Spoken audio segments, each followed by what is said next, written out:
जय श्री राम।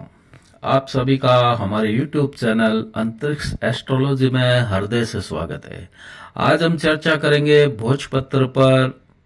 लोगों की जिज्ञासा उत्सुकता रहती है कि ये भोजपत्र क्या है, कहाँ मिलता है, कैसे बनता है और क्यों इसको यंत्र बनाने टोने टोटके में अधिक महत्व देते हैं।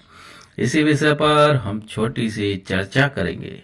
सबसे पहली बात, भोजपत्र जो कि कागज की तरह दिखाई देता है, दरअसल ये कागज नहीं है बल्कि एक पेड़ की छाल है। भोजपत्र एक पेड़ की छाल से ही प्राप्त होता है, इसलिए आम भाषा में इसे भोजपत्र का पेड़ कहते हैं। अब ये पेड़ हिमालय में 4,500 मीटर तक की ऊंचाई पर उगने वाले पेड़ की छाल है। वह हिमालय की कंदराओं में पाया जाता है। इस वजह से बहुत कम इस पेड़ को अपनी लाइफ में लोग बाग देख पाते हैं। भोजपत्र की महत्वता प्राचीन काल से है। उस समय कागज का भी आविष्कार नहीं हुआ था। तब उस समय कालखंड में ऋषि मुनि आचार्य वेदाचार्य इस भोजपत्र पर ही ग्रंथ पांडुलिपि लिखते थे। हालांकि अन्य कई पेड़ की छाल व पत्ते पर ग्रंथ पांडुलिपि लिखी जा सकती थी, किंतु भोजपत्र ऋषि मुनियों की कसौटी पर खरा उतरा, इसलिए इसका उपयोग करने लगे। इसकी मुख्य बात यह है कि पानी में गलता नहीं, कीड़े और दीमक इसमें लगते नहीं। कितना भी पुराना क्यों ना हो जाए, ये शुष्क नहीं होता, न कमजोर होता है, न फटता है, अर्थात शताब्दियों तक जैसा है वैसा ही रहता है।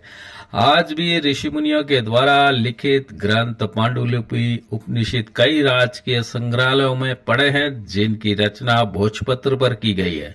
आज के आधुनिक युग में इसका उपयोग यंत्र बनाने, टोने टोटके करने के अलावा हुक्के में व ठंडे प्रदेशों में पार्सल सामान सुरक्षित रखने के काम में आता है। आध्यात्मिक व तंत्र जगत में इसका उपयोग यंत्र बनाने, टोने टोटके के अलावा षटकर्म जैसे कि मारण, मोहनम, स्तंभन, उच्चाटन, विद्वेषण, वशीकरण के यंत्र बनाने में काम में लिया जाता है।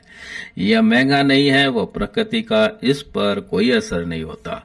प्राचीन काल में राजा महाराजा, सामंत, धनी वर्ग के लोग स्वर्ण व रजत पर यंत्र व देवी देवताओं की रचना करवाने में सक्षम थे, किंतु कुछ लोग सामर्थ्यवान नहीं थे। तब ऋषि मुनियों ने काफी खोजबीन परीक्षण के पश्चात भोजपत्र को ही यंत्र बनाने के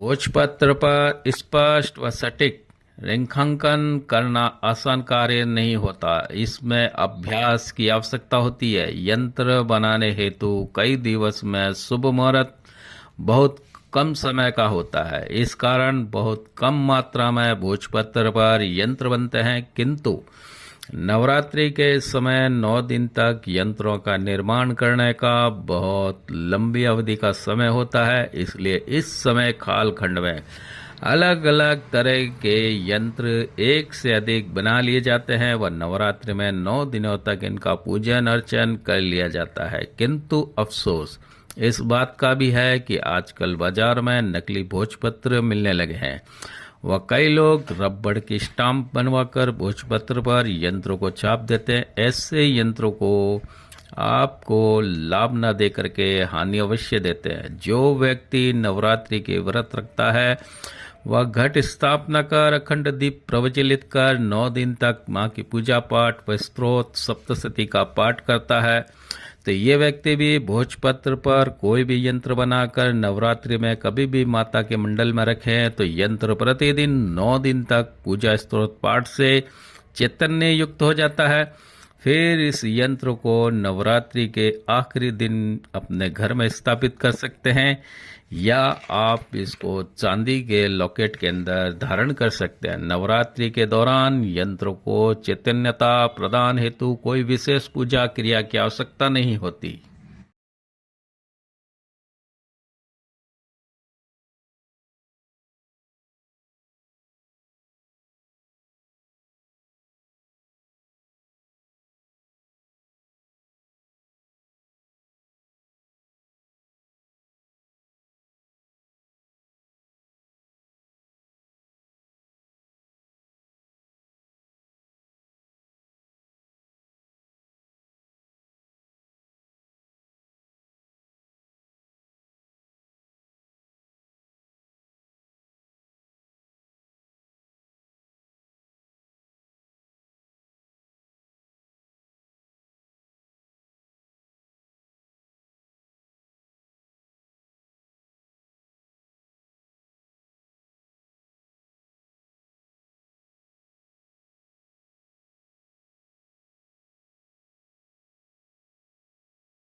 तो मित्रों, ये थी एक छोटी सी जानकारी भोजपत्र के ऊपर। आशा है आपको पसंद आई होगी। जो मित्रगण हमारे चैनल पर नए आए हैं, कृपया उनसे निवेदन है कि हमारे चैनल को लाइक करें, सब्सक्राइब करें, बेल बटन को अवश्य दबावें। जय श्री राम।